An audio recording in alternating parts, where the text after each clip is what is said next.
শীতকালে একটা দেখো, একটা খুব অসাধারণ স্বাদের একটা নিরামিষ সবজি, কিন্তু শুধু পেঁয়াজ দেওয়া, ভীষণ ভালো খেতে হয়। বিনস, আলু, টমেটো, কড়াইশুঁটি, ধনেপাতা আর পাঁচফোড়ন, নুন, হলুদ, মিষ্টি, বাস হয়ে গেল। একদম সিম্পল, কিন্তু ভীষণ ভালো হয়। আমার মনে হয় এটা আমরা ঘরে ঘরে করি, এবং এটা যে কোনো রাজ্যে এই রান্নাটা কিন্তু বেশ প্রচলিত। একটু অন্যভাবে হয়তো অনেকে করে, আমি এখানে দুটো জিনিস ইউজ করব, সেটা আমার নিজের মতন করে। আরও হয়তো অনেকে অন্যরকমভাবে বিনসের তরকারি করেন, কিন্তু আমি রসুন দিই না। আমি এখানে যেটা দেব সেটা হচ্ছে খুব ধনে গুঁড়ো দেব, ধনেটা এখানে ইউজ করব। নুন, হলুদ, মিষ্টি দিলেই ভালো হয়ে যায়। আর যেটা করব সেটা হচ্ছে ভিনিগারটা দিলে কিন্তু এটা অসাধারণ একটা স্বাদ হয়।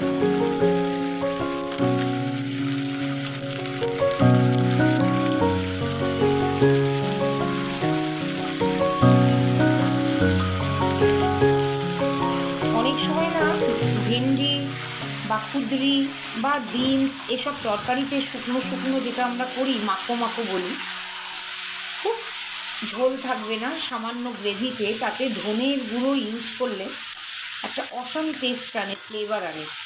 ওটাই আমি এখানে নেবার চেষ্টা করব। ধনে গুঁড়ো দিলাম আর হলুদ গুঁড়ো দিলাম, আর নুন, মিষ্টি অ্যাজ ইউজুয়াল তো দেবই। আর যেটা একদম সাধারণ সবজি, বড় করে বিনসগুলো দেখো রেখে দিয়েছি, আর তার সাথে টমেটো, তার সাথে আলু, সামান্য আলু, পেঁয়াজ, ধনেপাতা, কড়াইশুঁটি, বাস হয়ে গেল। আর ভিনিগার, ধনে গুঁড়ো, হলুদ গুঁড়ো, নুন, মিষ্টি।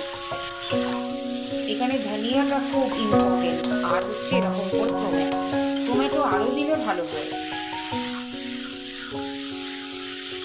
বেশ ভালো লাগার একটা স্বাদের তরকারি। আমরা তো শীতকাল ছাড়া এসব এত ভালো সুন্দর খাবার খেতে পারি না, কারণ দেখো শীতকালে কিন্তু ভেজিটেবলসগুলো খুব সুন্দর থাকে, ফ্রেশ, আর এত ভালো থাকে খেতে মন হয়।